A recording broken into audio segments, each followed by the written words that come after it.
Sir, don't get in the car. I heard those men speak in German and they plan on doing something bad to you. She heard a man's death being planned in a language nobody thought she understood. That was how it started. Not with violence, not with drama, not with any of the things that should have announced themselves as the beginning of something that would take her life apart and rebuild it into a shape she didn't yet have a name for. It started with two men near an emergency exit speaking German in low voices, and a woman carrying an empty tray who had learned long ago that the most dangerous thing about being invisible was how much you heard. Nadia Osei had worked the 5th floor of the Grand Meridian Hotel in Seoul for 3 years. In that time, she had perfected the particular discipline that service work required: pressed uniform, pinned hair, eyes that moved efficiently and rested on nothing. She was 29 years old. She sent money home every month. She called her mother every Sunday evening. She had a shift that ended at midnight, and a rent check due Friday, and exactly enough in her account to cover it if nothing unexpected happened. Nothing unexpected had happened in 3 years.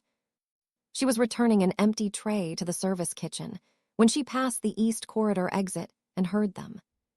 Two men, backs to the cameras, and she noticed that, filed it, because people who stood with their backs to cameras had decided to stand that way. One tall, late 40s, silver temples, pocket square. The other younger, stockier, a scar bisecting his left eyebrow. Their voices were below the threshold that carried.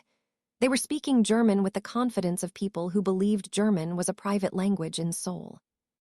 Her mother had spoken German at the dinner table in Accra for as long as Nadia could remember, had made her daughter respond in kind, had said, "The world is wider than the language you were born into, and the day will come when you will need to be wider than the world expects you to be." Nadia heard every word. Das Jurat ist bereits platziert. The device is already placed. Va demwagen, bava die lobby eruct. In the car, before he reaches the lobby. She did not stop walking.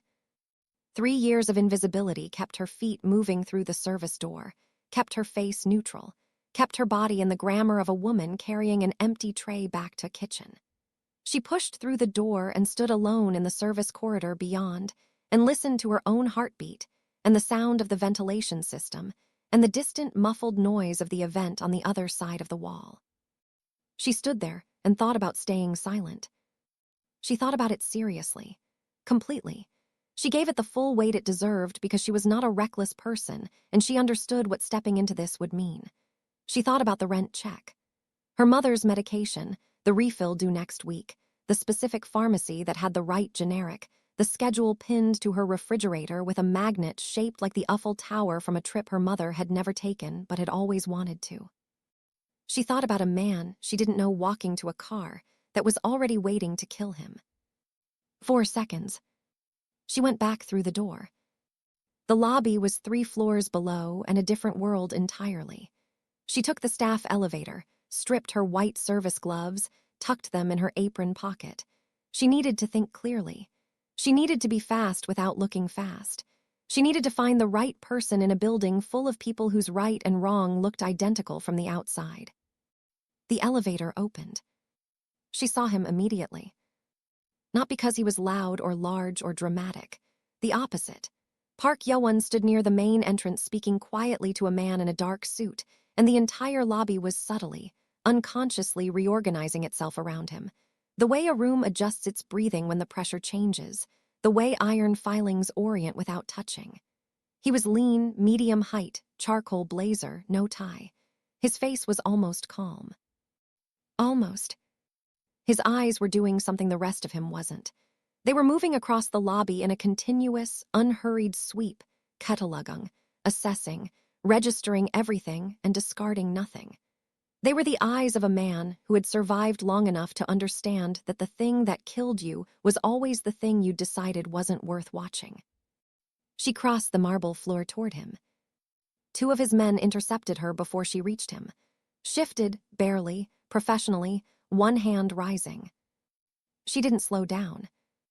"I need to speak to him," she said, quietly. Her mother's voice inside her own speak like the words matter more than the fear because they do.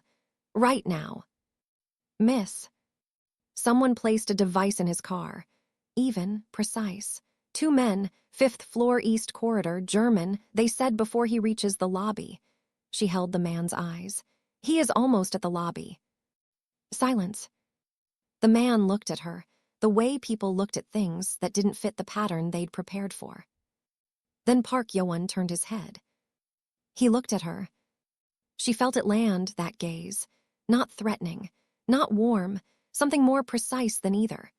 The quality of total attention from someone who had learned to read people the way other people read weather, for survival, for accuracy, without sentiment. He read her in 4 seconds. Whatever he found, it was enough. One word, low Korean, single syllable. The formation around him shifted without sound. An earpiece touched. Someone moved toward the exit. The man in the dark suit was already on a phone, body angled away, voice inaudible. Park Yeon himself did not move. He kept looking at her. "Tell me everything," he said. His voice was quiet, but the lobby bent toward it, the way a room bends toward the only sound that matters. Exactly as you heard it, every word. Nadia took one breath. Her mother's voice, the Eiffel Tower magnet, the 4 seconds in the corridor. She told him.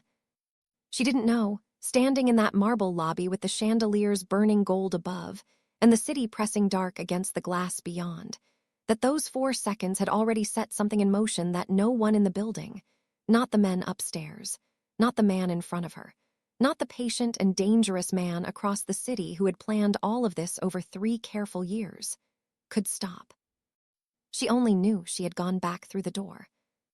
And that her mother, who had taught her that the world was wider than the language you were born into, had been preparing her for this specific corridor her entire life without either of them knowing it.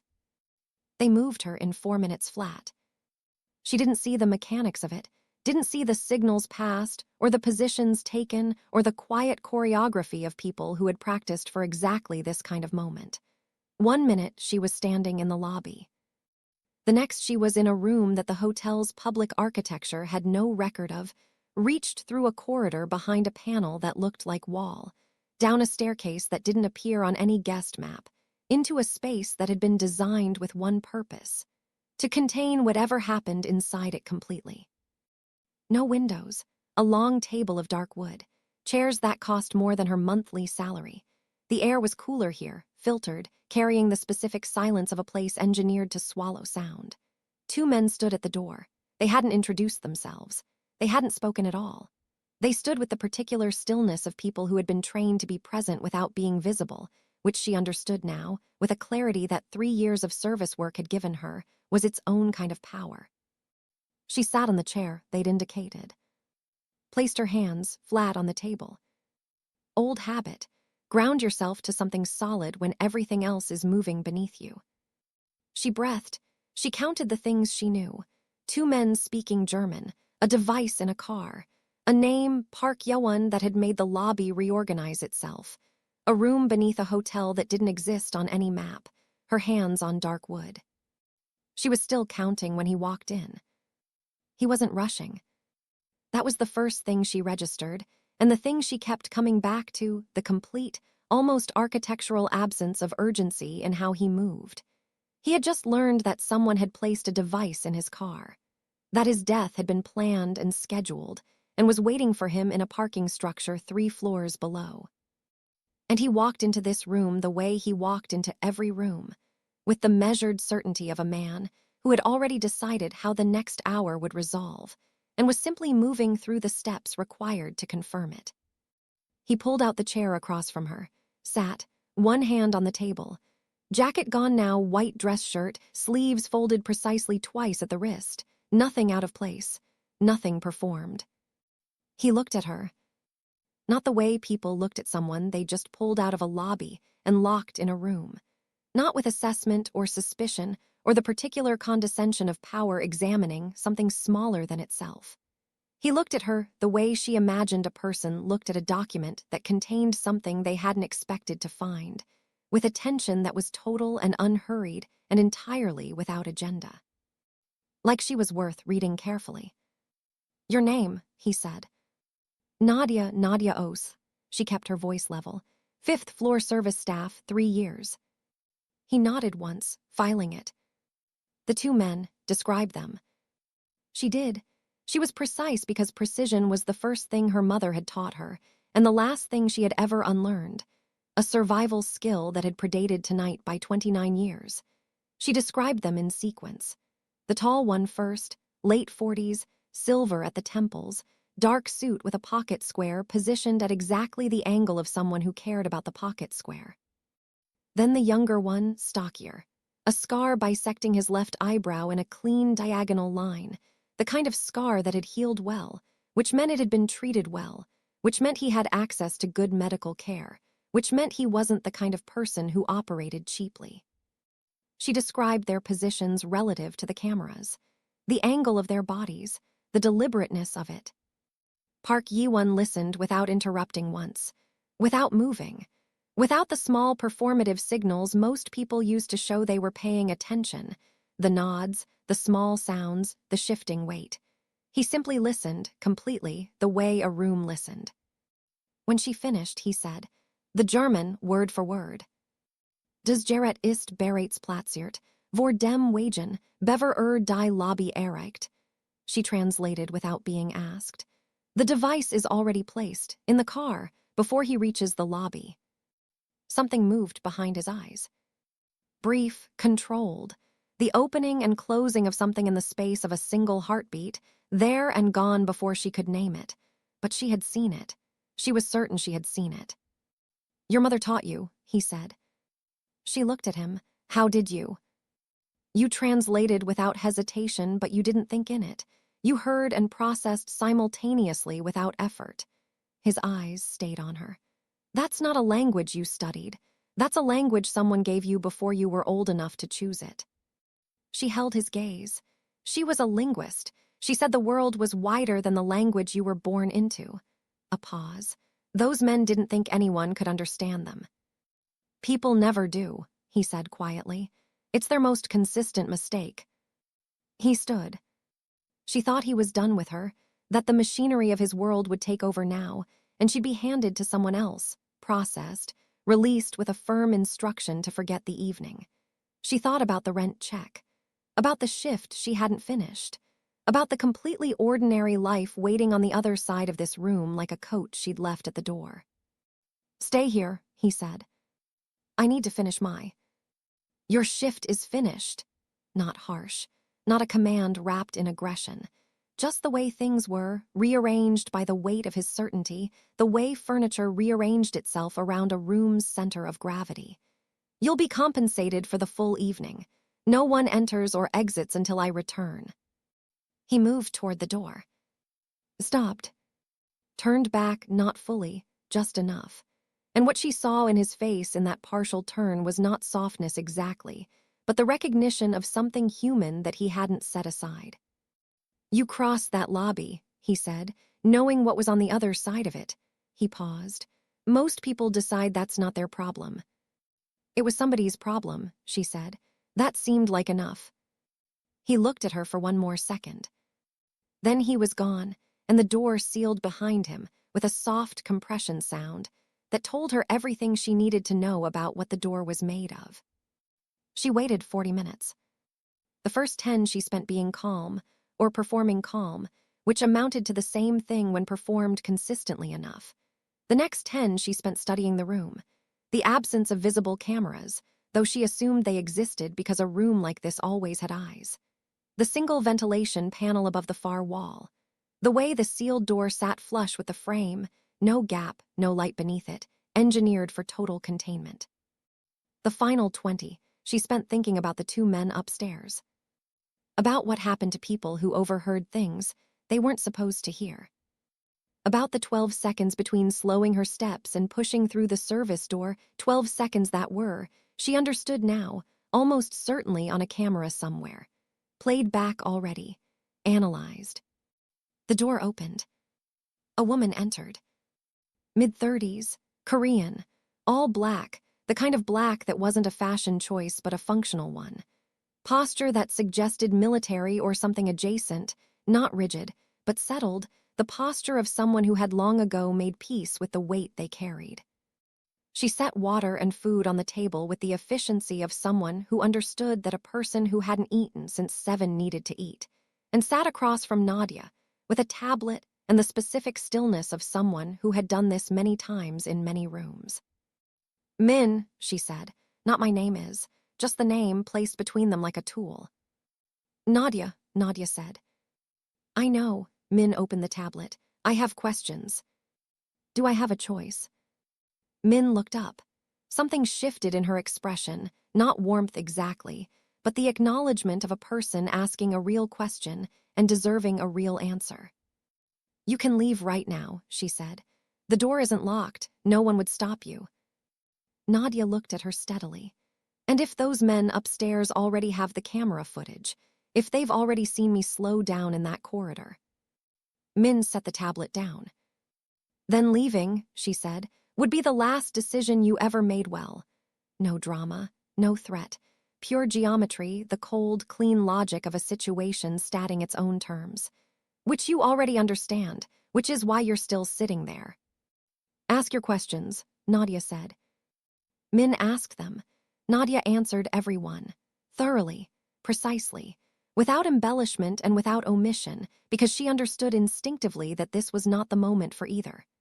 At one point, Min turned the tablet to show her a grid of photographs, faces arranged in rows, security-style images, the visual taxonomy of a world that catalogued its threats. Nadia identified both men without hesitation. The tall one, the younger one with the scar. Min noted something. Her expression remained completely neutral. Then she looked up with a quality of attention that was different from the procedural focus of the last 20 minutes, more considered, more direct, like a recalibration happening in real time. "The man with the scar," she said, carefully. The carefulness itself was information. "His name is Werner Haas, German Federal Intelligence background BND, left officially 4 years ago." She paused. "Unofficially, the infrastructure never left him. He operates now through a private security consultancy with active contracts across 3 governments." Another pause, longer. "He didn't come here tonight as a criminal." "He came as a professional," Nadia said. "Yes." "Who's professional?" The question landed in the room and sat there. Min was quiet for exactly 1 second, the second of a person who had the answer and was deciding how much of it to give. "That," she said, "is the most important question in this room right now." The door opened. Park Yiwon stood in the frame. He looked at Min first. Something passed between them, wordless, compressed, the shorthand of 2 people who had operated together through enough high-stakes moments to have developed a private language of glances and silences. Then his eyes moved to Nadia. "Stayed there." "We have a problem," he said. His voice was quiet. It always was. But this quiet was different from the quiet in the lobby, denser, carrying more weight. The quiet of a man who had just received information that had changed the shape of the next several days and was already 3 steps into responding to it. Nadia looked back at him. She felt it then, the full, cold shape of what she'd walked into. Not with panic, with the clear-eyed, breathless recognition of someone who had made a decision in a corridor and was now standing inside all of its consequences. She had slowed her steps. She had heard German. She had crossed a lobby. And now she was sitting in a room that didn't exist, identified on footage she hadn't known existed, connected to a situation whose depth she was only beginning to understand, while somewhere in this city, a man she didn't yet know the name of was learning hers. "Tell me," she said. She kept her hands flat on the table. She kept her voice level. She kept her mother's voice inside her own, like a compass that pointed toward the only direction worth moving in, regardless of what it cost. Park Yiwon sat down and told her everything. The footage was 12 seconds long. He turned the laptop to face her and pressed play without preamble, and she watched herself move through the 5th-floor corridor, tray balanced, steps measured, the practiced invisibility of 3 years rendered suddenly, devastatingly visible. She watched her steps slow. Watched her head angle almost imperceptibly toward the two men near the exit. Watched the fraction of a second in which everything she'd spent 3 years building, the invisibility, the stillness, the particular art of being nobody in a room full of somebody, collapsed into something that could be seen and timed and used. 12 seconds. She watched it twice without speaking. Then she said, they had access to the hotel system before tonight. Before the event was confirmed, Park Yi-won said, camera access, staff files, guest manifests, service schedules, everything the hotel holds they held first. He closed the laptop. They pulled this footage 8 minutes after you left the corridor. Your name, your address, your emergency contact. He paused. Your mother's address. The room contracted. Not visibly. Nothing in Nadia's face changed. She had her mother's discipline for that, the ability to absorb a blow without showing its landing. But something inside her chest tightened around a specific animal fear that had nothing to do with herself and everything to do with a woman in the Mapo district who slept with the window slightly open and kept a medication schedule on the refrigerator and had no idea that her daughter's footsteps had just become someone's problem to solve. My mother, she said, is already covered. He said it before she could finish the thought. Since 23 minutes ago, discreet presence near her building, she won't see them, she won't know, she will not be touched. Nadia looked at him. You moved on that, she said slowly, before I asked. You were going to ask. His voice was even. And the answer was always going to be yes, so the sequence didn't matter. She held his gaze for a moment. This man whose name made rooms rearrange themselves, whose operation she could only partially imagine and didn't want to fully know, who had just moved resources to protect a woman he'd never met, a linguist in the Mapo district who had taught her daughter German at a dinner table in Accra, because her daughter had done the right thing in a corridor, and the right thing had a cost, and he had decided, apparently before she'd even thought to ask, that the cost was his to carry. She had no logical reason to trust him. The trust arrived anyway. Fully and without apology, the way true things arrived, not because she'd decided to extend it, but because it was simply already there, placed by everything he'd said and not said since the lobby. Tell me the rest, she said. He told her cleanly. The two men in the corridor were not independent actors. They were the visible surface of something with considerably more depth, a structure built over time by someone with the patience and resources to build slowly without being seen. The device in the car was not improvised. It had been placed by someone with advanced knowledge of Park Yi-won's security rotation, his vehicle assignment, his exit time. Someone who had been inside his world long enough to understand its patterns without triggering the instinct that patterns, when understood by the wrong person, became vulnerabilities. Werner Haas, Park Yi-won said, doesn't take contracts from small operations. He takes contracts from people with long games, people who have been building toward a specific outcome and need a precise instrument at a precise moment. He paused. Last night was not improvised. It was the culmination of something that began 3 years ago. Someone has been watching you build for 3 years, she said. Someone has been building alongside me, he said. The distinction was quiet and important. Watching from inside the same world, learning my structure by operating adjacent to it, using the access that proximity provides to map every load-bearing element. He paused, so that when the moment came, they knew exactly which piece to remove. Nadia sat with that, the architecture of it, the patience required to spend 3 years not moving, to negotiate, to observe, to position, to wait, when the easier thing, the louder thing, was always available. A patient man, she said. The most dangerous kind, he said. Angry men make noise, patient men make plans. He stood and moved to the window, the interior-facing one, the courtyard below dark and wet with overnight rain, and stood with his back to her for a moment, not dismissively, thinking. She was beginning to understand the difference. His name is Chairman Lim Byung-chul, he said. He didn't turn around when he said it to the window, to the dark courtyard, to the rain-wet stones below, like a thing being released rather than announced.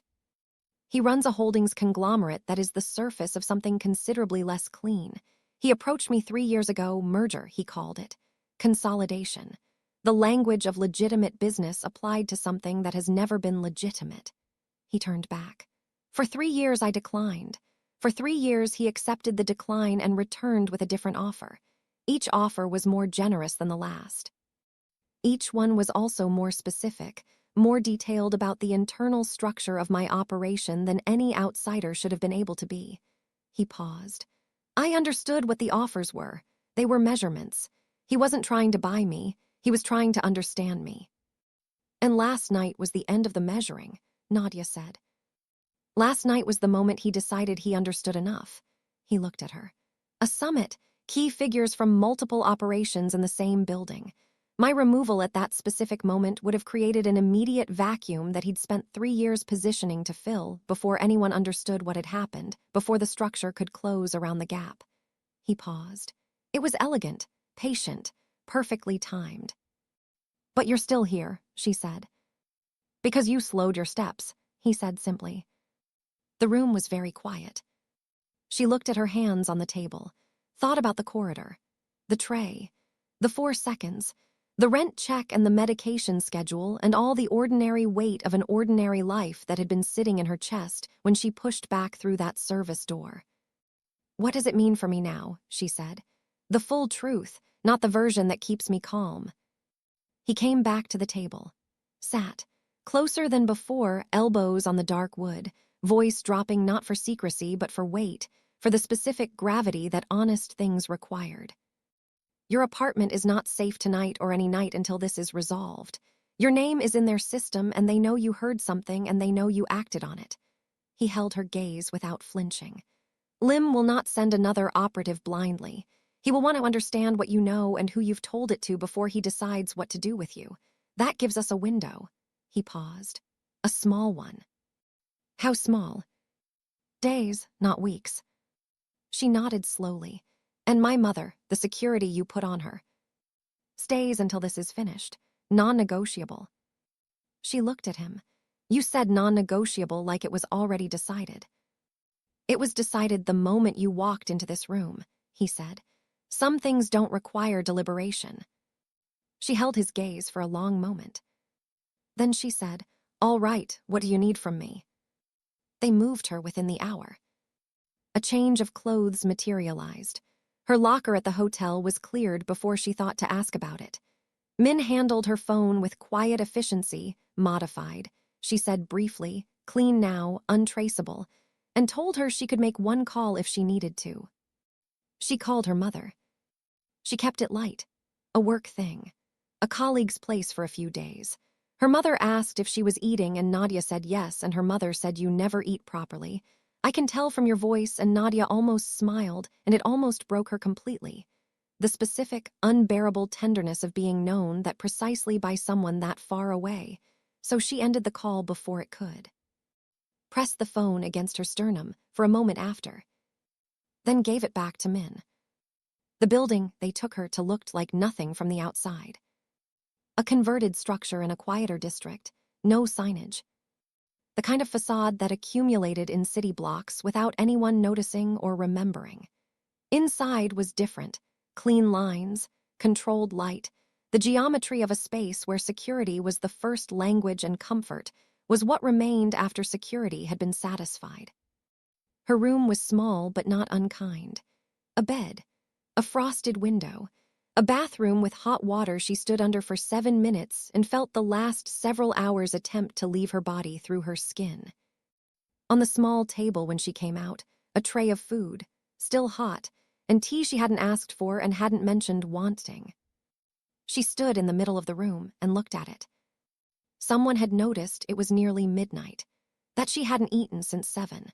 That a person who had been through what she'd been through in the last several hours needed something warm without having to ask for it.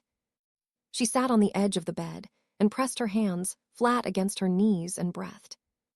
The knock came soft and precise, one knock, the kind that announced rather than requested.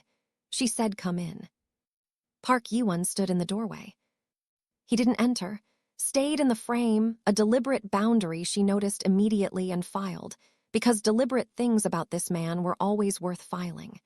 His eyes moved to the tray, then to her. 8, he said. I will. A pause, not empty, full of something he was deciding whether to say. You're not what I expected, he said finally, when you crossed the lobby. She looked at him. What did you expect? Fear that needed managing. He said it without apology, because it was simply the truth. Someone who'd done the right thing and then immediately needed to be convinced they hadn't made a mistake. He paused. You didn't need convincing. I made the only decision I could make, she said.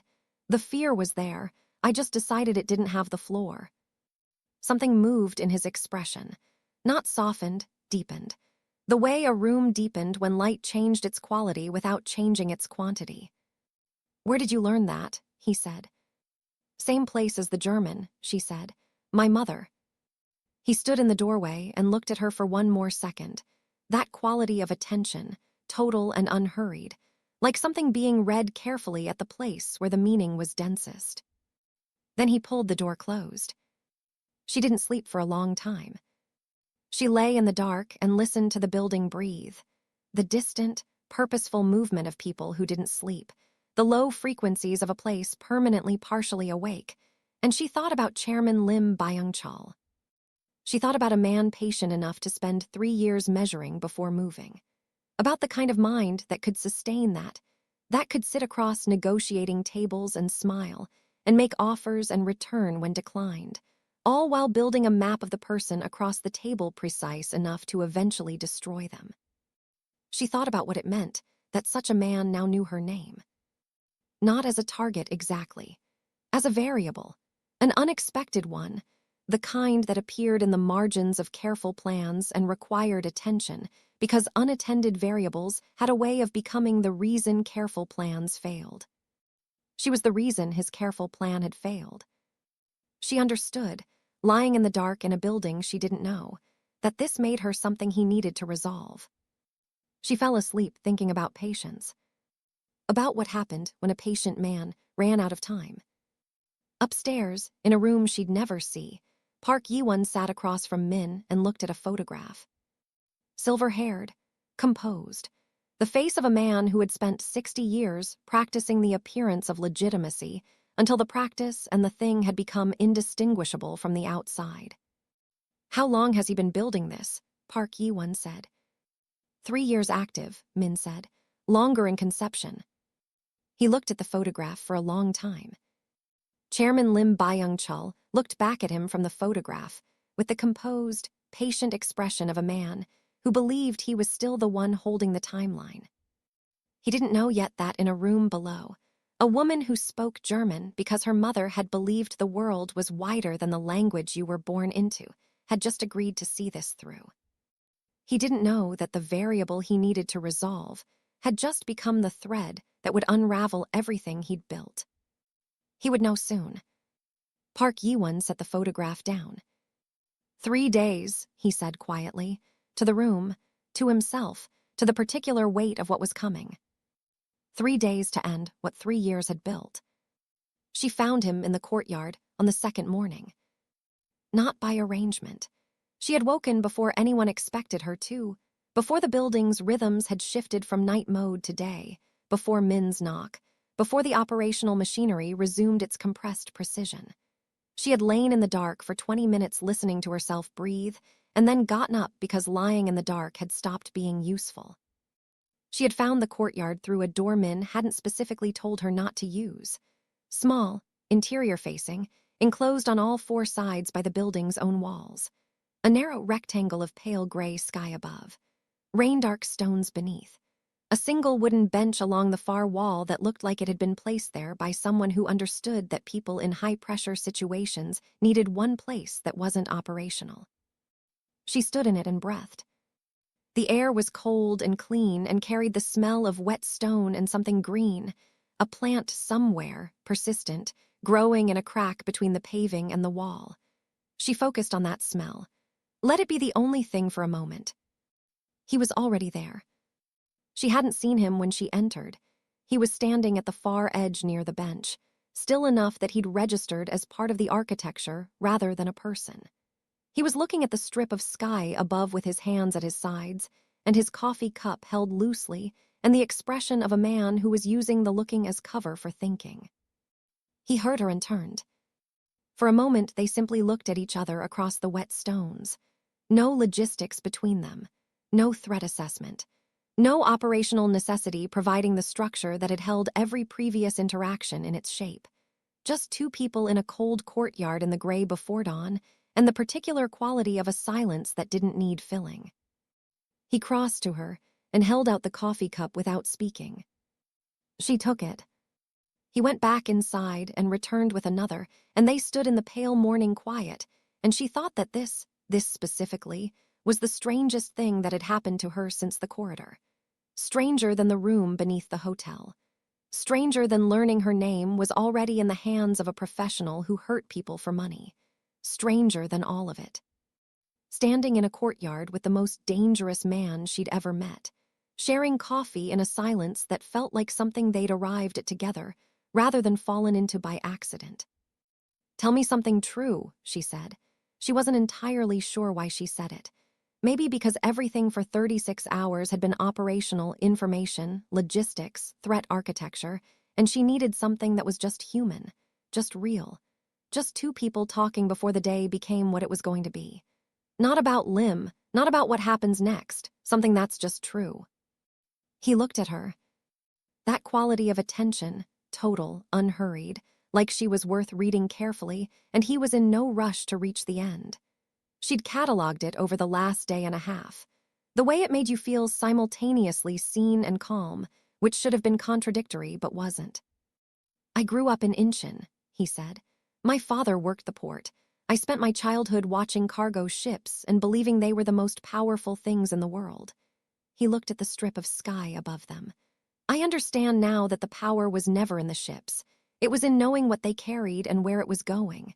Information is the only currency that compounds without diminishing." "Is that how it started for you?" she said. "Information." "That's how everything starts." He was quiet for a moment. "What about you?" She didn't hesitate. "My mother. Everything I am is because of her. She taught me German because she said the world was wider than the language you were born into. She taught me precision because she said vagueness was a luxury that people without resources couldn't afford." She paused. She was right about everything. I didn't always tell her that when it mattered. He looked at her. "You'll tell her when this is finished." It wasn't a question. It wasn't comfort exactly. It was simply the certainty of a man stating a future he had already decided would exist. She felt it land in her chest, like something warm. "She sounds formidable," he said. "She's the most formidable person I've ever met." She glanced at him. "Present company considered." Something moved at the corner of his mouth.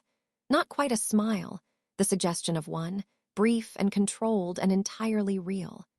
The first genuinely unguarded thing she'd seen from him, and it lasted only a second, but she felt it the way you felt the first note of a song you hadn't heard in years.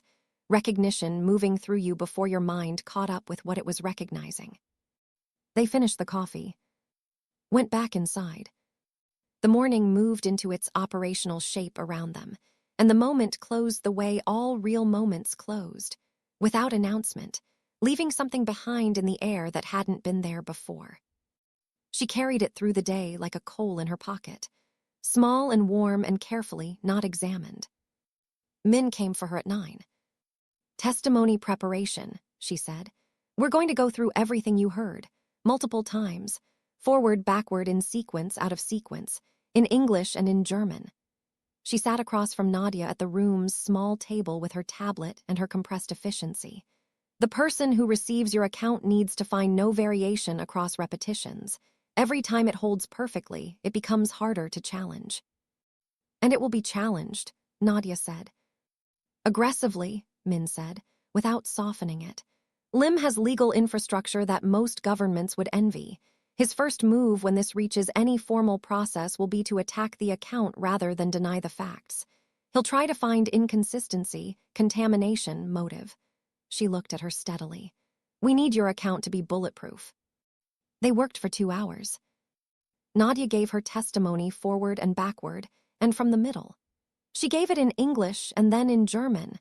Every word, every inflection, the precise position of the two men relative to the cameras, the duration of her proximity to the conversation, the exact phrasing in both languages without variation. Min recorded everything, noted the places where Nadia's language was identical across repetitions, which was almost everywhere. Her memory worked in a specific way that she'd always taken for granted. She didn't remember impressions, she remembered specifics. Not the feeling of a moment, but its precise content. Her mother had called it a gift. Her teachers had called it unusual. She had simply always called it the way her mind worked. At the end of the 2 hours, Min set down the tablet and looked at her with the recalibrated quality Nadia had first seen in the room beneath the hotel. "Your account is exceptionally strong," she said. "In 15 years of this work, I have prepared fewer than 10 witnesses whose natural recall was this precise." "My mother made me repeat things until precision was the default," Nadia said. "She said imprecision was how stories got lost." Min was quiet for a moment. "Your mother was building something," she said, without knowing what she was building it for. Nadia looked at her. "Yes," she said, "I think she was." Park Yi-won called her to the 3rd floor at noon. She knew from the quality of Min's knock, slightly more deliberate than usual, the knock of someone carrying information that had changed the shape of the room she was walking into, that something had shifted. She followed Min through the building's upper corridor and into the operational room and understood immediately from the atmosphere of it that the shift was significant. 3 people at monitors, documents on the table, the compressed, slightly accelerated energy of a countdown that had just gotten shorter. Park Yi-won stood at the central monitor with his back to the door. He turned when she entered. "Sit down," he said. She sat. He remained standing. She'd learned this was how he thought, on his feet, the movement of his mind requiring the potential for movement in his body, even when the body itself was still. "Chairman Lim Byung-chul," he said. He said the name the way you finally said something you'd been carrying at weight for a long time, not with relief, but with the particular quality of a burden being set on a table where it could be examined properly. "I need you to understand who he is, not the outline, the full picture." He turned a photograph to face her. She looked at it. A man in his mid-60s, silver-haired, immaculately composed, the kind of face that appeared on the covers of business publications beside words like asterisk visionary and architect of modern enterprise. He had the eyes of someone who had spent decades practicing the expression of openness. Wide, direct, the performed candor of a man who understood that the best camouflage was the appearance of having nothing to hide. She studied those eyes. Behind the performance, far behind it, in the place where performance ran out, there was something else. Something that had nothing to do with the silver hair, or the composed face, or the legitimacy carefully constructed around him like a building around a vault. Something patient, and cold, and entirely without mercy. "He came to me 3 years ago," Park Yi-won said. "A merger proposal, consolidation, his word. The language of legitimate business applied to something that has never been legitimate. I declined. He returned 6 months later with a better offer. I declined again. This continued 6-month intervals, each offer more generous, each one also more specific." He paused. "More specific about the internal structure of my operation than any outsider should have been able to be." "He was using the negotiations to map you," Nadia said. "Every meeting, every counteroffer, every question about my operational structure framed as due diligence." His voice was even. "I understood what he was doing after the second meeting. I continued meeting with him because I wanted to understand how much he knew and how he was getting it." "Did you find out?" "Last night confirmed it." He looked at her. "He had someone inside, a logistics coordinator who'd been with my operation for 2 years before Lim approached me. She's been contained since this morning." Nadia absorbed this. The layers of it, the informant, the 6 monthly meetings, the 3 years of patience. The way it had all been building toward one specific night, one specific car, one specific moment of absence that would create a vacuum Lim had spent 3 years positioning to fill. "The meeting," she said. He looked at her. "There's a meeting," she said again. She felt it, the shape of what was coming, the reason the countdown had accelerated. That's what's changed. Something about the meeting has changed. He held her gaze for a moment. The assessment behind his eyes, not surprised, she realized. He'd expected her to arrive there. Haas confirmed it this morning, he said, under preliminary questioning. Voluntarily, he started talking before we asked him anything, which tells you how quickly he recalibrated after last night. He paused. There's a meeting. 60 hours from now. Lim and the central figures in his operation, the ones who exist in no official capacity, who appear in no file we or any authority holds. The meeting where 3 years of positioning gets formalized. He paused. Where the vacuum, my death, was supposed to create gets filled permanently. You're going to move on it, she said. We're going to move on it, he said. Because without your testimony, Haas recants under legal pressure and Lim walks away behind 6 layers of insulation. Without what you heard in that corridor, in the language you heard it, with the precision you remember it, there's no thread to pull. He looked at her directly. With it, it doesn't matter how many lawyers he has. The thread is there, and it pulls. She looked at the photograph of Chairman Lim. At the composed face, the patient eyes, the 60 years of careful construction visible in the architecture of his expression. She thought about 3 years of patience becoming, in the space of 12 seconds of corridor footage and one woman's precise memory, the very thing that destroyed him. There was something just in that, something that felt like the world correcting itself. I'll testify, she said, not as a decision, it had never not been the decision, as a confirmation, the formal closing of something that had been open since the corridor. Park Yi-won looked at her. 60 hours, he said. You stay inside this structure, you stay close to Min, you trust that nothing moves on you without moving through everything I've built first. He paused, and it won't move through it. She held his gaze. You're certain? He didn't answer immediately.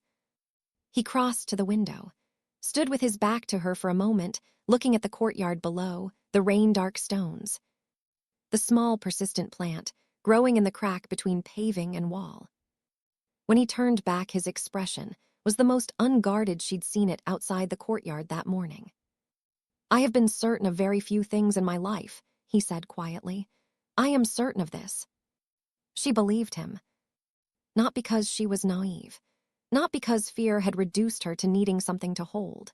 Because in 36 hours, this man had told her nothing that hadn't turned out to be exactly true, and the record of a person's honesty was the only reliable foundation trust had ever been built on. She believed him because he had earned it. One of the men at the monitors spoke. Korean, quick and low. Park Yi-won's eyes moved to the screen. His expression didn't change. But the room did. What? Nadia said. He looked at her. Werner Haas, he said carefully, has stopped talking. A beat. He was talking voluntarily 20 minutes ago, Min said from the doorway. She had appeared without Nadia noticing, which told her the news had moved fast. Now he stopped, completely, mid-sentence. Something changed, Nadia said. Someone reached him, Park Yi-won said.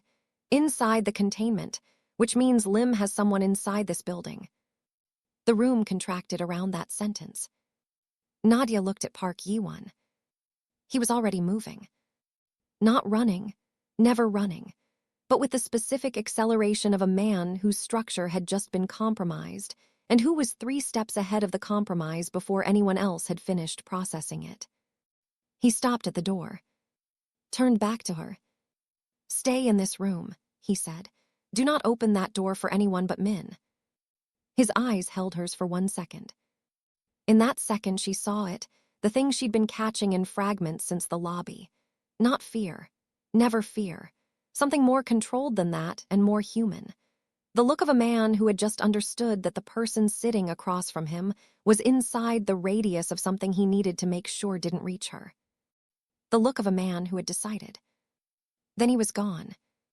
And Nadia sat in the operational room with the monitors and the documents and the photograph of Chairman Lim Byung-chul looking composed and patient from his glossy surface.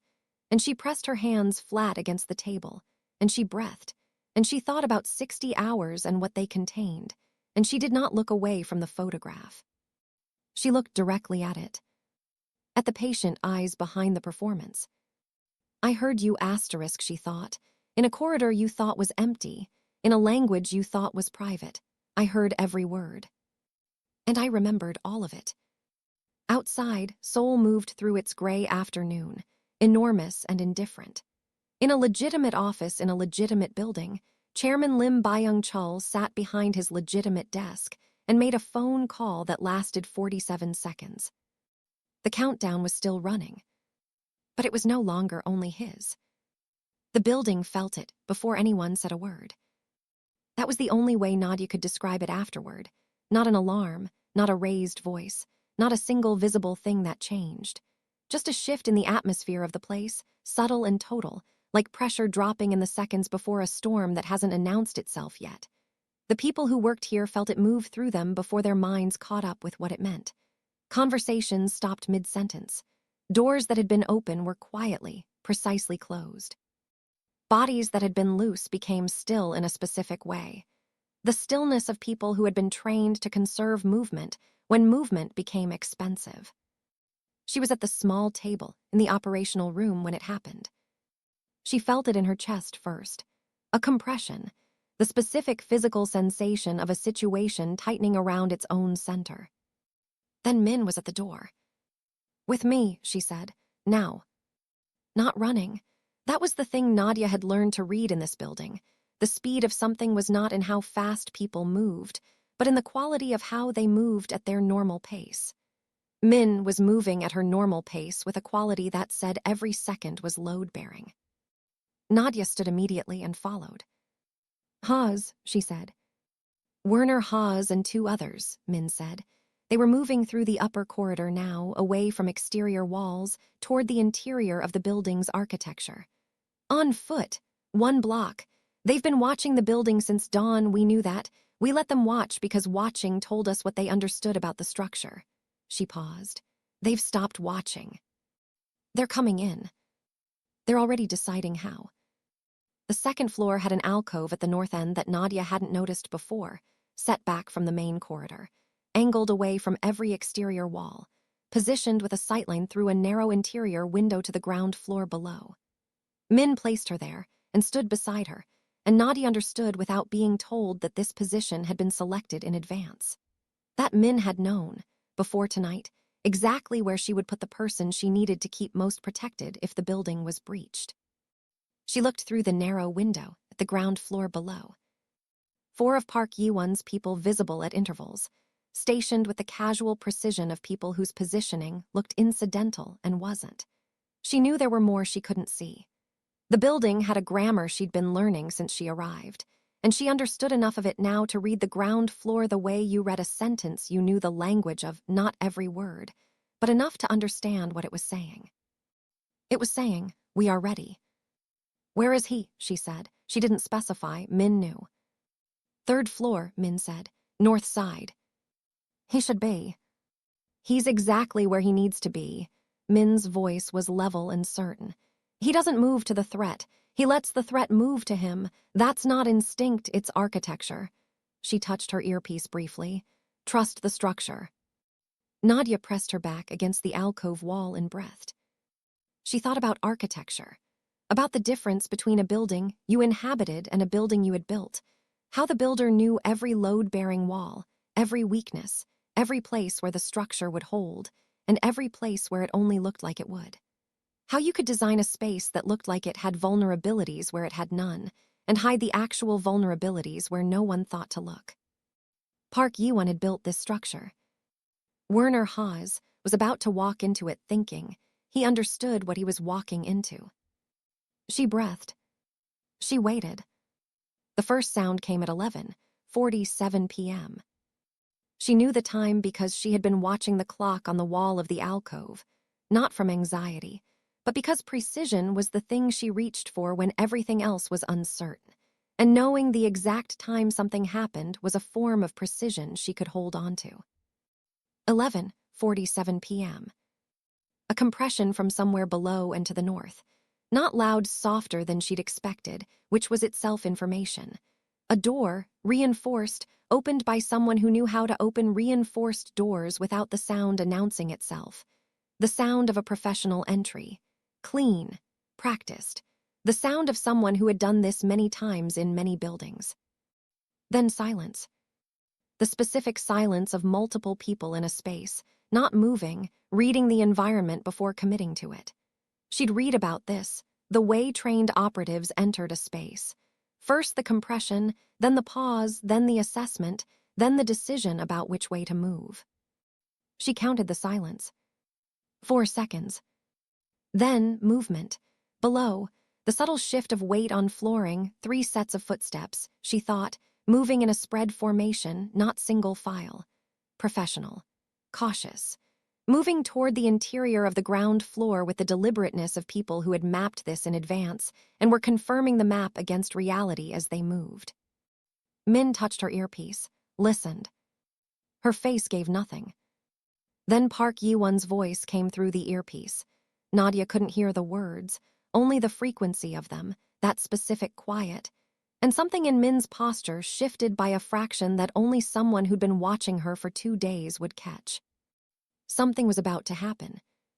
She heard it unfold in sound alone, from above, through the narrow window, and she would think about this later. About what it meant that the most consequential 60 seconds of the last 3 days came to her not visually, but orally, the way the most important things in her life had always come to her first.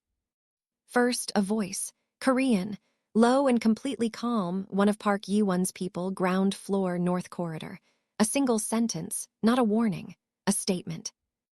The tone of a person telling someone something they already knew, but needed to hear confirmed aloud. Then, stillness. 3 seconds of total stillness in which she understood that Hawes and his 2 men had stopped moving and were processing the fact that the building they thought they'd mapped had a layer they hadn't mapped. Then, sound. Not chaos. That was the thing she would remember most clearly, the thing that would stay with her longer than anything else about those 60 seconds. It was not chaos. It was the sound of something controlled and purposeful and devastating in its precision. The sound of a structure meeting a force that had been designed specifically to absorb it. 3 sharp compressions in sequence. Not gunshots, something else, something she didn't have the vocabulary for but understood instinctively as the sound of resistance being concluded. Then a single voice, different from the first, deeper, from further inside the floor, giving a short instruction. Then the sound of movement again, but different now. Heavier. The movement of people being moved rather than moving themselves. Then silence again. Real silence this time. The silence of something finished.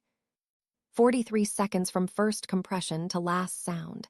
She knew because she had been counting. Because precision was the thing she held onto when everything else was in motion. 43 seconds. Min exhaled beside her. Controlled, barely audible, the professional equivalent of relief compressed into a single breath. Ground floor is secure, she said quietly. Nadia looked through the interior window. The ground floor below had not changed. Same 4 visible figures at their stations. Same casual precision of positioning.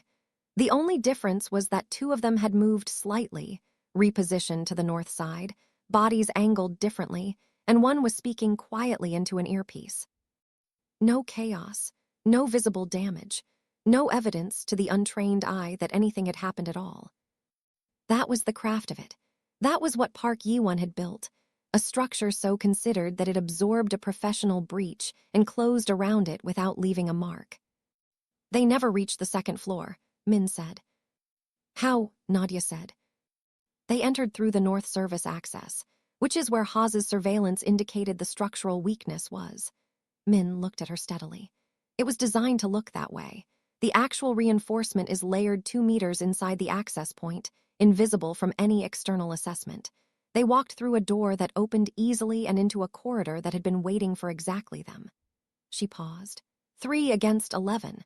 They understood the mathematics very quickly. No one is dead, Nadia said. It wasn't a question. Something in the quality of the sound, even in its violence, even in its controlled devastation, had told her that. No one is dead, Min confirmed. That's deliberate. Dead men can't confirm instructions.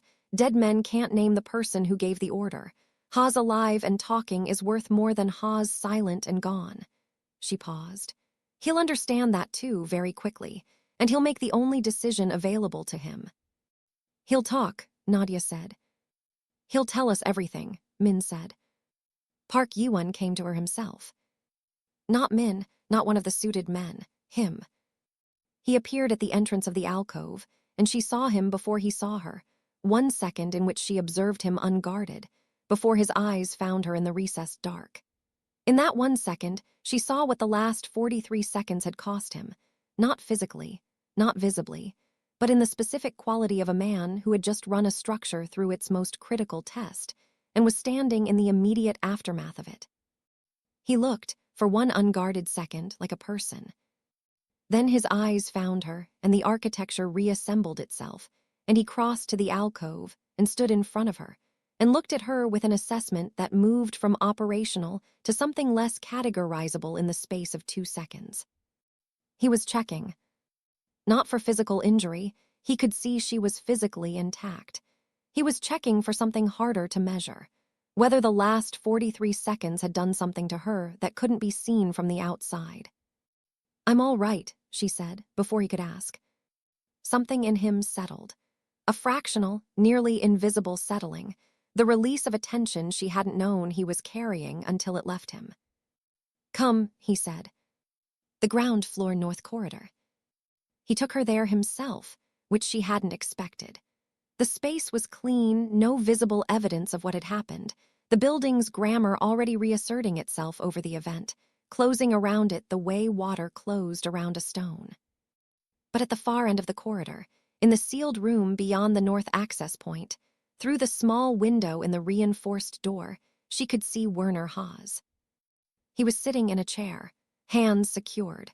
2 of Park Yi-won's people at the corners of the room, his 2 men visible through the same window, similarly contained, heads down.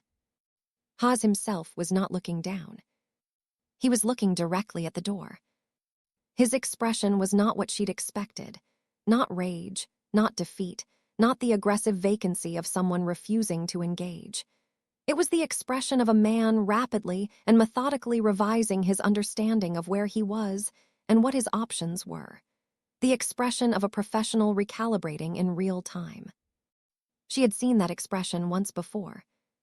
In the lobby, on herself, in the moment she'd understood what she'd heard and what it required of her. He'll talk within the hour, Park Yi-won said beside her. I know, she said. He looked at her. How? He's already decided to, she said. You can see it. He's not angry and he's not shut down, he's calculating. Men who are calculating are deciding which calculation serves them best. In his position, cooperation is the only calculation that works. She paused. He knows that. He's already there. He's just building the language for how to arrive there with some dignity intact. Park Yi-won looked at her for a long moment. Yes, he said quietly, exactly that. They stood at the window together, and the building breathed around them, and somewhere in the sealed room, Werner Haas finished his calculation and began to build his language. Haas talked for 4 hours. Nadia wasn't in the room. She was 2 floors above with Min, who relayed information in careful intervals with the precision of someone who understood that too much at once was as useless as too little. She sat at the small table and drank tea that someone kept replenishing, and listened to the building process, what it had been given. At the 3rd hour, Min set down her tablet and looked at her with an expression that had shed its professional neutrality. He gave us a name, Min said. Someone we hadn't mapped. A prosecutor, senior, decorated, 11 years of clean public record. She paused. 6 of those years on Lim's private payroll. Nadia sat with that. A prosecutor, she said. Pre-positioned. Her role was to file suppression motions against any witness testimony the moment it entered the formal system, before it could be heard, before it could matter. Lim's legal insulation had a human component we hadn't identified. Min held her gaze. Haas gave her to us. It was the last thing he gave, I think because he understood that without it, his cooperation meant nothing. Lim would walk and Haas would be the only person who paid for last night. So Haz gave us the prosecutor to protect himself, Nadia said. Haz gave us the prosecutor because he's a professional who reached the end of his options and found only one worth taking. Min paused. Which means everything Lim built, 3 years of patience, an operative with government infrastructure, a prosecutor inside the formal system, is now fully visible. And visible means finished, Nadia said. Visible means finished, Min confirmed. At the 4th hour, Park Yiwon appeared in the doorway. He looked at Nadia. 17 hours, he said. She understood. The meeting, the countdown that had just become concrete. We move in 15, he said, which gives us time to do this correctly through the right authority, someone outside Lim's reach, someone we've confirmed is genuinely outside it. He crossed to the table and sat across from her and leaned forward slightly, elbows on the table, voice dropping to the register he used when something mattered most. I need you to hear this clearly. In 15 hours, this is finished. Whatever Lim has left, whatever he tries between now and then, it moves through this structure before it reaches you. And this structure. He stopped. She looked at him. He said it simply. Will not let anything reach you. I need you to believe that. She held his gaze. I believe it. Why, he said, not a challenge, genuine. Because in 2 days you have told me nothing that didn't turn out to be exactly true, she said. The record of a person's honesty is the only foundation trust has. She paused. Your record is perfect. He looked at her for a long moment. Something moved through his expression, that door again, and this time it opened further than it had before, further than the courtyard, further than any previous moment. What was behind it was not soft. It was deep and serious and entirely real, and it had been there. She understood now, since longer than either of them had acknowledged. He didn't say anything. He didn't need to. Get some sleep, he said finally. What happens tomorrow requires you to be exactly yourself. I'm always exactly myself, she said. I know, he said quietly. That's what I meant. He stood, moved toward the door. Stopped. Turned back, not fully, just enough. The partial turn she'd learned meant something he hadn't planned to say was about to be said. The courtyard this morning, he said. The coffee. A pause. That was the most honest hour I've had in longer than I can accurately calculate. He left before she could respond. She sat in the room for a long time after. The building settled around her. The monitors continued their silent work. Min sat at the far end of the table with her tablet and the discretion of someone who had heard nothing and would continue to hear nothing until specifically asked.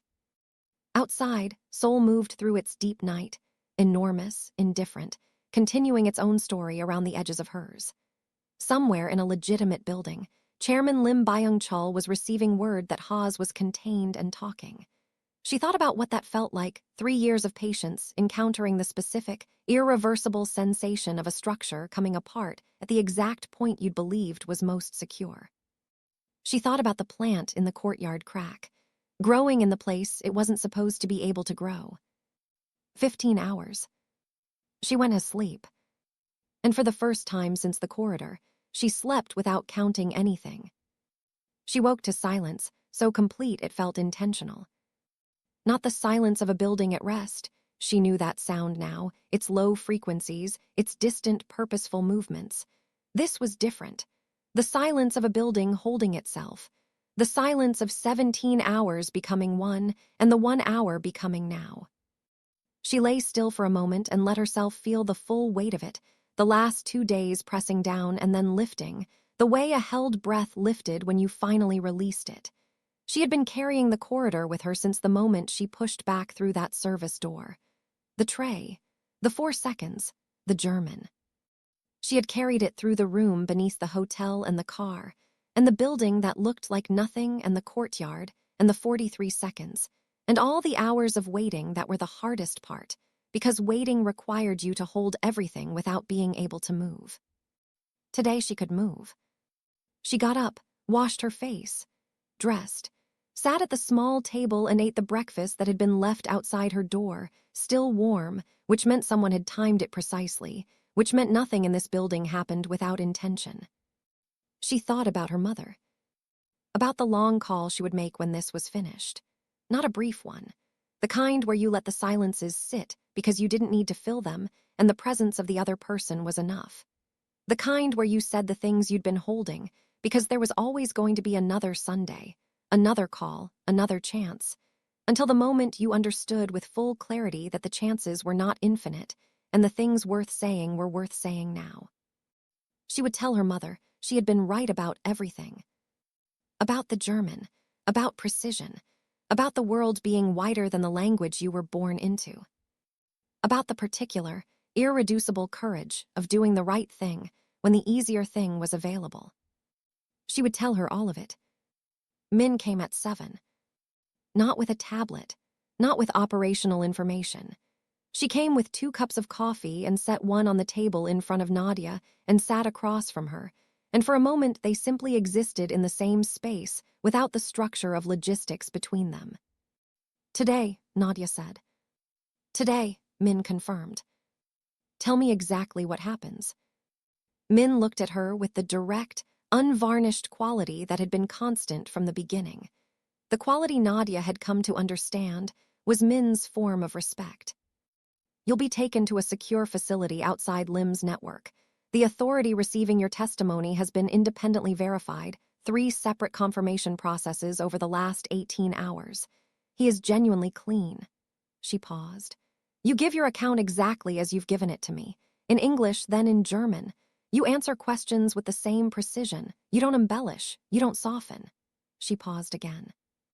You just tell the truth exactly as you remember it, which is better than any prepared testimony I have ever encountered in 15 years. And after, Nadia said. After, it goes into the formal system through a channel Lim's prosecutor cannot reach. The suppression motion she filed preemptively becomes inadmissible. She filed it to suppress a testimony that has now entered through a jurisdiction outside her authority. Min's voice was even. Her preemptive move becomes the evidence of foreknowledge that buries her alongside him. She handed herself to you, Nadia said. The moment she filed that motion, yes. Something moved in Min's expression. Patient men build patient structures, but structures have a specific vulnerability. They require all their components to function correctly. Remove one component and the load redistributes. Remove 2 and the structure finds its own weakest point. She paused. Lim removed his own components. Haas, the prosecutor. He trusted them with pieces of the structure that, when they failed completely. Nadia looked at her coffee. He trusted them, she said, because patience over 3 years can make you believe your own construction is flawless. Yes, Min said quietly. That is exactly what happened to him. They sat in silence for a moment. Then Min said, not looking up from her cup, he's in the courtyard. She found him where she'd found him the first morning. Same position at the far edge near the bench. Same stillness, the stillness she'd initially mistaken for part of the architecture, that had turned out to be something much more deliberate. The sky above the narrow courtyard rectangle was different today. Not gray, but the pale, washed blue that followed overnight rain, the specific color of a morning that had decided to be clear after days of refusing. He heard her and turned. She crossed the wet stones to him, and they stood across from each other in the cold morning air, and she thought that this courtyard, these stones, this strip of washed blue sky, had become in 2 days the most honest geography she knew. The place where the operational architecture fell away, and what remained was just 2 people with nothing between them but the truth. Today, she said. Today, he said. She looked at him. At the face she had learned over 2 days with the specific, involuntary attentiveness of someone who had been in close proximity to something they found themselves unable to look away from. The controlled stillness of him. The precision. The quality of attention he brought to everything. To threats. To information. To a woman in a corridor carrying an empty tray who had slowed her steps at exactly the right moment. She had been in this building for 2 days, and in that time she had watched this man move through situations that would have broken most people without bending. She had watched him tell hard truths cleanly. She had watched him protect without possessing, decide without hesitating, carry the weight of a structure that other people's lives depended on without making that weight visible to anyone who needed to feel safe within it. She had watched him come to a courtyard 2 mornings in a row with 2 cups of coffee and tell her true things about cargo ships and Incheon and the nature of power. She had watched him say, "I was not ready for you to be only a situation I was managing in the rain," and not look away. "I need to say something," she said, "before today becomes what it's going to be." He waited. That quality of attention, total, unhurried, the attention of a man for whom the person in front of him was always the most important thing in the current radius. "2 days ago I was carrying an empty tray," she said. "I had $37 in my checking account above the rent check. I was thinking about my mother's medication refill and whether the pharmacy would have the right generic and whether I could make the numbers work until the next pay cycle." She paused. "I was completely ordinary. Nothing about my life was anything other than ordinary." "I know," he said. "And then I slowed my steps," she said. "And I heard German. And I made a decision in 4 seconds that I cannot entirely explain except to say that it was the only decision I could make and remain who I was." She held his eyes. "And every decision since then has been the same. The only one I could make and remain who I was." He looked at her steadily. "I know that too," he said quietly. "I need you to know something else," she said. "The courtyard, the coffee, the things you told me about the ships."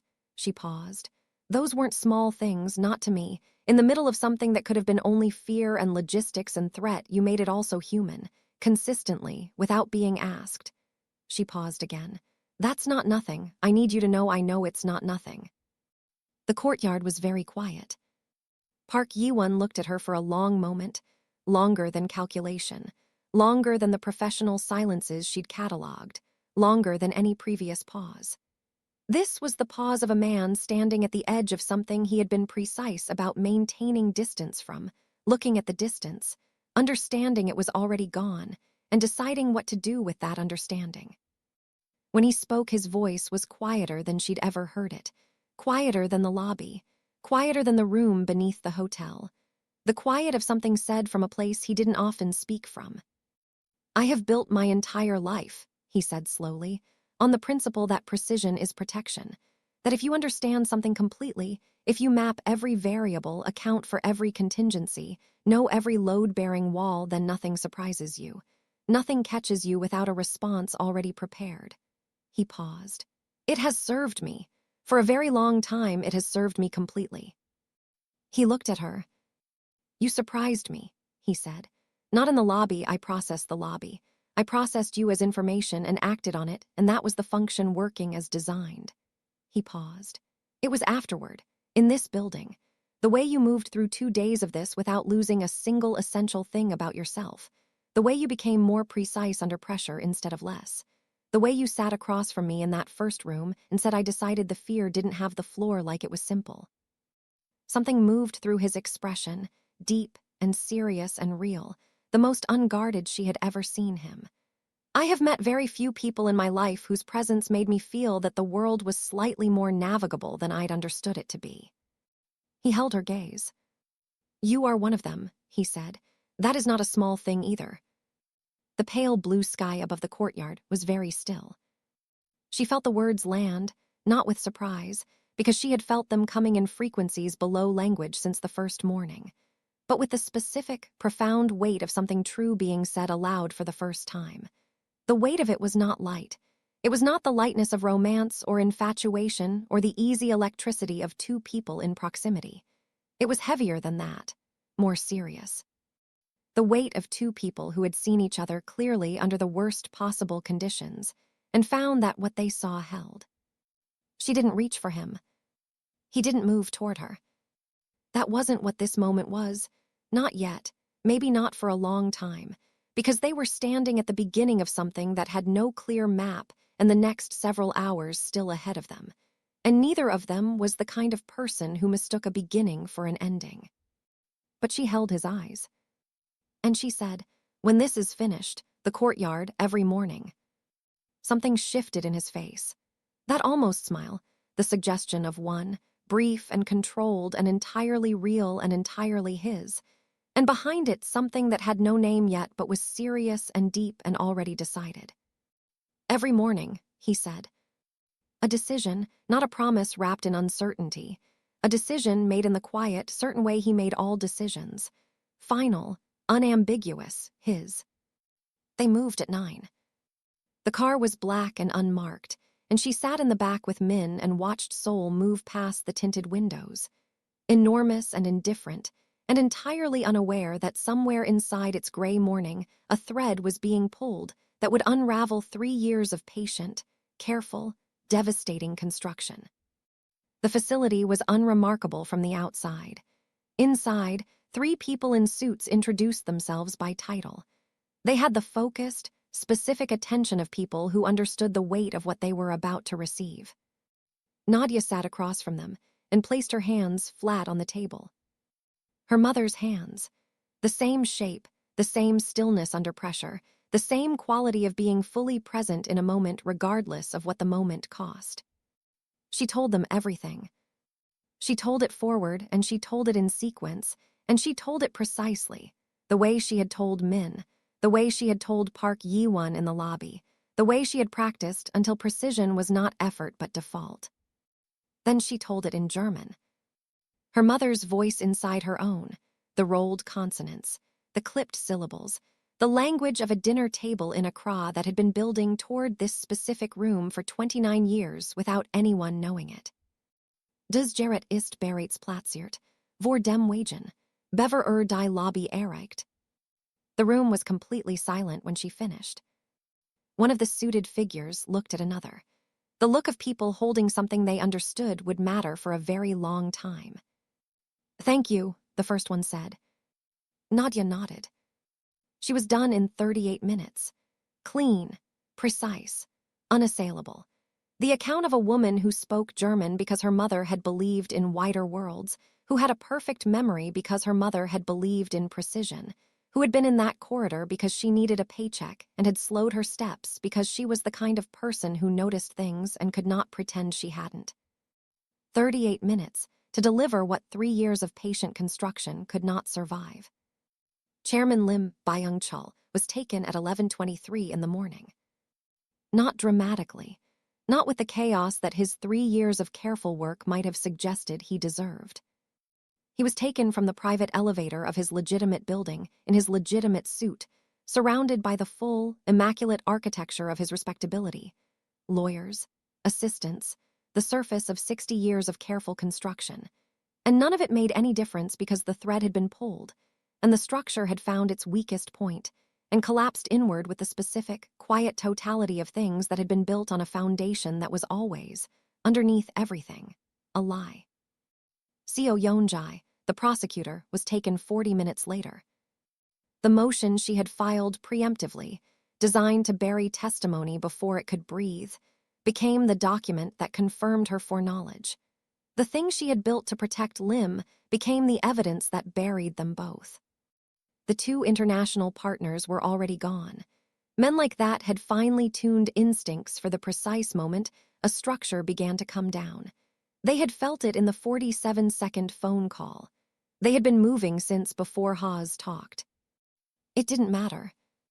What they carried with them when they left was not enough to rebuild what had just come down. Min told Nadia in the car. Quietly, in the same even voice she used for everything. Nadia sat with it. She sat with the full shape of it, from the corridor to this, from an empty tray and 4 seconds of decision to the quiet, precise dismantling of 3 years of patient construction. She looked for the through line and found it immediately, the way she always found things she was looking for. Her mother's voice. The world is wider than the language you were born into. Haas, she said. Cooperating fully throughout, he'll face his own process in his own jurisdiction. Min glanced at her. He said something, when asked at the end about the witness. She paused. He said he had encountered in 15 years of this work perhaps 4 situations he genuinely hadn't anticipated, that this was one of them. She paused again. He said the variable he'd been sent to acquire turned out to be the variable that ended everything. Nadia looked out the window at the city. Tell him, she said quietly, that my mother built that variable. Min looked at her for a moment and smiled. He was in the courtyard. Of course he was. The pale blue sky had held through the afternoon and was now deepening at its edges toward the first suggestion of evening.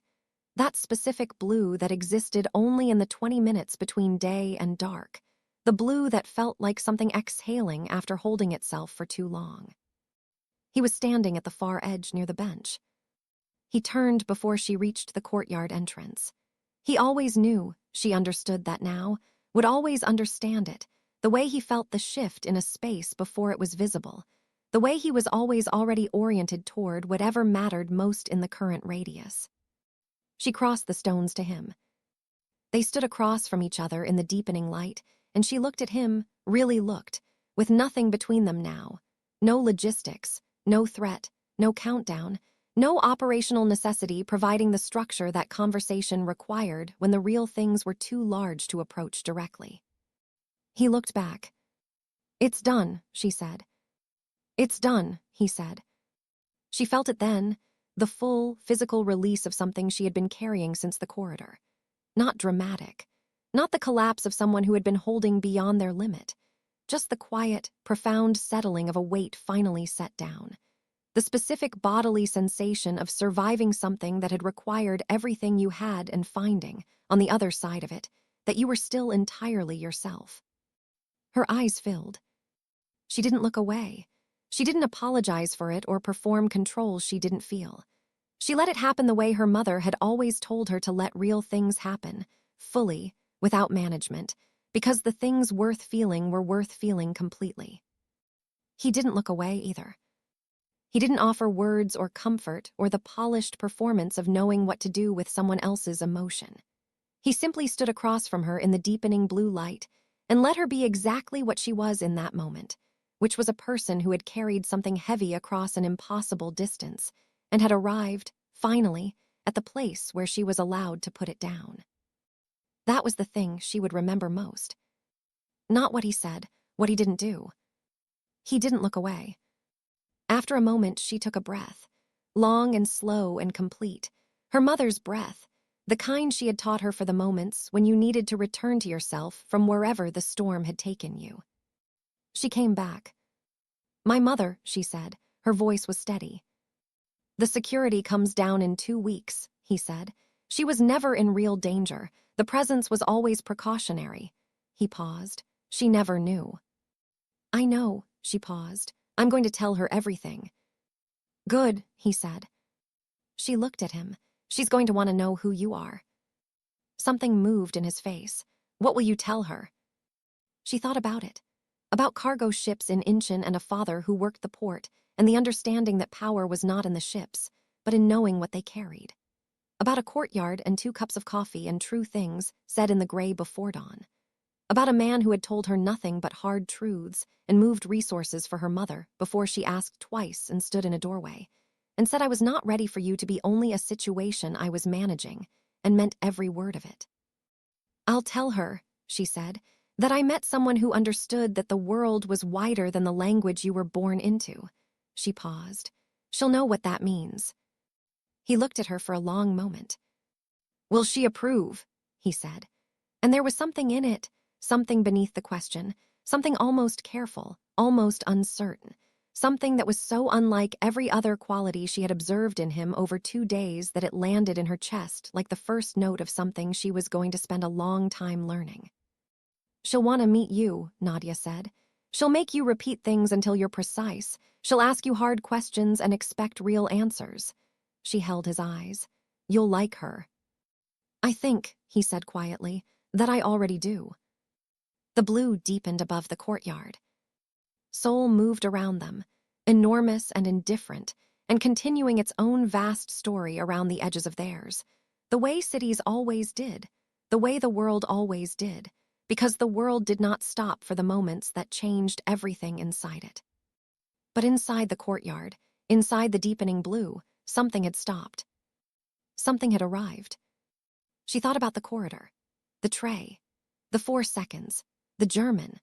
All the small, ordinary things that had been building toward this specific moment without any of them knowing. Her mother at a dinner table in Accra, a boy watching cargo ships in Incheon, 29 years of precision and patience, and the particular courage of people who had learned early that the world asked hard things of you, and the only question was whether you were going to answer. They had both answered. In their different ways, across their different lives, they had both been answering for years. And the answers had brought them here. To a courtyard, evening, the smell of wet stone and something green. Two people who had seen each other clearly under the worst possible conditions and found that what they saw held. She exhaled. Long and slow and complete. The last of it, the corridor, the tray, the weight of 2 days, left her body on that breath like something that had served its purpose and was ready to be released. She was still standing. She was entirely herself. She understood with a clarity that moved through her like light through water, exactly where she was supposed to be. "Tomorrow morning," she said. "Tomorrow morning," he said. 2 cups. 2 cups. She turned and walked back inside. He stayed in the courtyard. He stood in the deepening blue and looked at the strip of sky above him. The evening stars beginning to appear at the edges of the dark, the way they always appeared, had always appeared, patient and constant and visible only once the light that obscured them finally gave way. He stood there for a long time.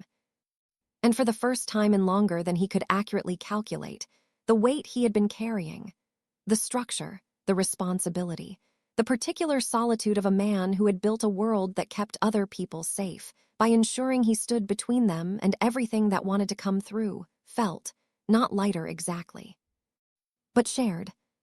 For the first time. Shared.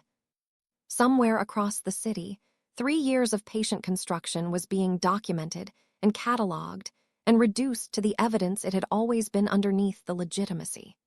Somewhere, a silver-haired man who had believed his patience made him invincible was understanding that the variable he'd dismissed had been the variable that ended him.